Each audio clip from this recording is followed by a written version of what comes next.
If you're a real estate agent earning $200,000 a year and you want to grow your passive income, this show is for you. Learn secrets other agents use and hear from experts in our field who will guide you on your journey to investing in assets like apartment communities so you can take your commissions and turn them into cash flow. Here's your host, Randal. Let's dive in. All right, good morning. I'm coming to you live from Las Vegas. We're down here walking past the Strat. I'm out for a little morning run, checking out what Vegas is like in the morning. I'm here at the Blueprint Conference 2024. If you're a Proptech, fintech with a property tech adjacent sort of startup and you're looking to raise capital, this is definitely a conference that you should check out and come to. And there are a lot of venture capitalists here that have listened to pitches or already invested in some of the companies that we're here pitching. So it's kind of cool to see some of the new tech and new things that are coming out in the industry. It is definitely geared more toward institutional sell-through. So if you are targeting, large-scale build-to-rent operators who have multiple thousands of doors, then this is the type of conference where you can get in front of those people. And if you're targeting large-scale operators for multifamily, or it's really, I haven't seen a lot of office or storage or any of those types of companies. It's been mainly geared towards multifamily and residential real estate, solving some of the problems, or at least trying to solve some of the problems that operators find in those spaces. So I came, one, to see what the new tech is and to see what's happening in the space, but also to see if there were some solutions already out there for some of the problems that I'm seeing on the small-scale multifamily, that a lot of the operators that I talk to avoid that space because there are challenges with the management. And so coming here to see what is available and what people have put together, there are some solutions, and I'm going to roll some of those things out in further episodes, or bring on the owners and the operators of those startups so that we can talk about it. Just a high level, a couple that I saw. There is a startup that pitched 3 VCs, and their business model is get agents to originate their own loans. And, we'll see how that progresses, but their value prop for real estate agents is you're already talking to the buyer, so you may as well simply introduce them to our platform. The loan is going to actually be less. The origination fees are going to be lower because it's all built around technology. It takes 3 minutes to get a pre-approval or to actually submit the application, and you get a pre-approval within 24 hours. And then once you have that, the company that is allowing the agents to go do that, you don't do any of the processing. So if you've ever done a loan, if you've ever been in the mortgage business, a lot of the originators, they will go win the business. They're really like business development people. They understand high level most of the products, and then they will end up giving all the paperwork to the processor. So that is one business that if an agent wanted to go get their loan officer license, you could actually add to your cash flow simply by doing the same number of transactions, but getting $2,000 to $5,000 on a per loan basis for your clients. So stuff like that is what's been presented, and there were a number of other ones, and I want to talk about each of them that I think would be helpful to real estate professionals like yourself, to increase your active income and then turn those commissions back into cash flow. So again, invest in multifamily, invest in storage, invest in any number of things that we've talked about and discussed on the show. So I'm excited to roll those things out in the next couple of weeks and talk to some of those founders and talk to some other startups in the business and see what kind of cool tech there is that we can start implementing in our business. So I'm off to see the Property Brothers and have breakfast with those guys to see what they have to say about the real estate industry. I'm back and I have my notes. I'm right here in front of the computer. It's been a good conference. The main push with this conference and blueprint is to get startups and real estate prop tech and that sort of thing in front of a handful of VCs and venture capitalists. That's the gist, that at least that's the story that I heard one of the founders talk about, how they started, I think it was in Miami, and they just had a few startups come and pitch them, and then it's grown into this large 4,000 person event at the Venetian in Las Vegas. Really good event, solid people that I've met there, a lot of robotics things that are happening in the space, and fintech, proptech, trying to solve the property management issue and a number of solutions on that front. So I'm just going to run through quickly and discuss some of the things that I have seen and noticed. I sat in on a talk about multifamily operators increasing NOI in this market. And one of the things that I took away from it was that everybody's here. It's a tech conference. Everybody's talking. And one of the guys just said, look, I don't care how cool the software is. I don't care how cool the tech is. If the user doesn't use it, then you're getting caught up in this world of just adding more cost because one, you're paying for the software, you're paying for this tech, and two, they're not using it. And so it's double work. You're going to try to use this tech and then they go back and they revert to the mean. So I just thought it was an interesting comment because it is true. If you're not using the tech, you're not using these things, you could go out and you could manage a property on a pad of paper if you really wanted to, but you just have to manage it. And so that was his point. So one of the other main topics that kept recurring over and over again was the maintenance issue. A lot of maintenance techs, and I experienced this a lot on the single family side as well. Guys who are going to repair a property or are going to do remodeling and construction in general, they're not typically tech forward. And so then you give them a new task or you give them a new app on their phone that they have to log everything in. There's slow adoption and there's a challenge on that front still. And so solving that problem and getting these contractors on site to use the tech that everyone is creating is also still a challenge that everybody's seeing in the space. One thing that one of the guys said that I'm definitely going to look into, said that at apartment complexes and in general, water utility companies are billing you for even the air bubbles in water going through the meter back and forth. And he mentioned that in his properties, they have reduced, and they have a number of properties, but they have reduced their utility bill by $80,000 a year. That's significant. So it wasn't like some small amount across all these properties that they had. It was a significant increase to their net operating income simply by going to the utility company, disputing how many water bubbles were getting through their pipes. So anyway, that's a low-hanging fruit value add. I don't know exactly how much that cost him to dispute that or to test for how much. I don't know what the device was that they may have had to put onto the meter, but we can certainly look into that and report back once we find out what that was. Another thing that larger operators who have on-site security are doing, there's a grocery store chain in San Antonio that, and across Texas, it's called HEB. And I've seen their security guards go around and scan a barcode on a certain point. One, it checks them into the location and lets whoever's centrally located running that company know that security guard was at that location at that time.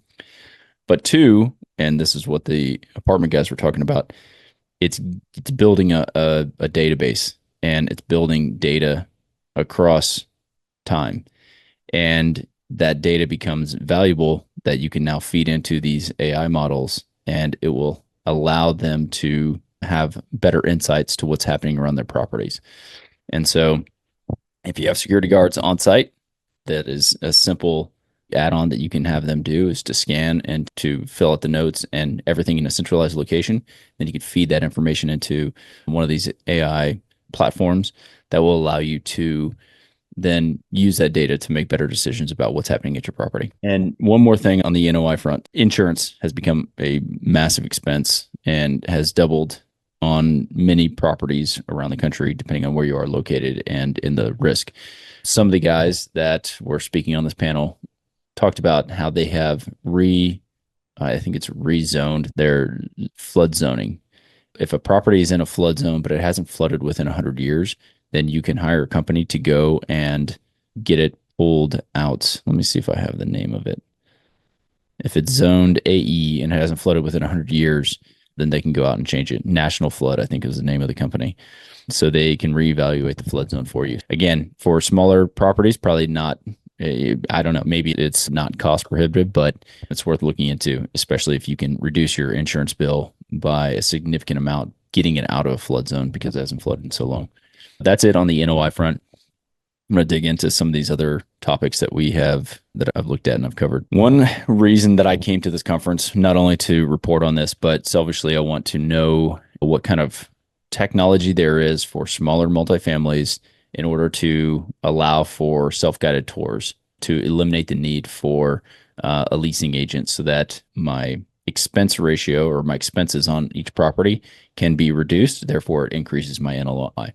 I bring this up, even though I just said I'm done with NOI, but I bring it up because many of these solutions that I saw were geared and tailored to Class A properties that have multiple access points through the property, and each door specifically may have one of these locks. And so, being a small operator, being here at this conference, there weren't really any solutions that were geared toward having multiple 20 to 50 unit properties where you could go set up a lock on the door and give verification to a tenant. They have to verify who they are, give them an access code one time that lets them get into that door so they can tour the property themselves, and then they could tell you yes or no, right?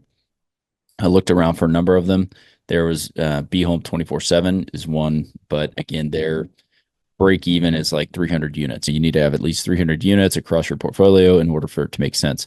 But even then, you're buying these very expensive locks on a per door basis, $600-700 to get the lock, the smart thermostat, some other things. So it's an investment. But again, on these smaller deals, maybe Class C, Class B minus, you may not want to have that expense.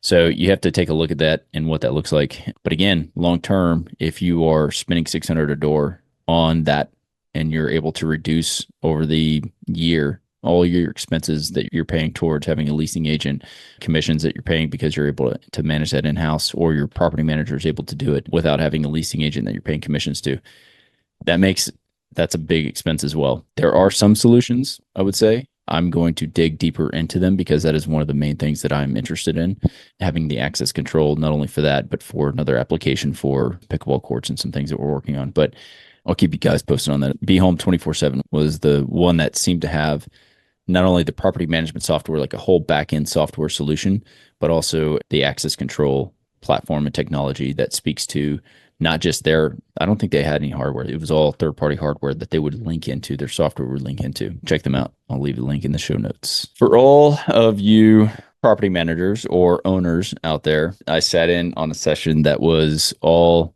pitches to VCs. And so there were a few that really spoke to me just because where I am. But there was one, Genia Design. There's another one, Matterboard, and I'll put a link in that. And Realfinity, I think, is the one that I spoke about where you can, as an agent, you can also do mortgages. You have to get your mortgage license, and then you basically just, in the website, will qualify them to all this stuff, get them through the loan process, and then you get a commission for doing the loan.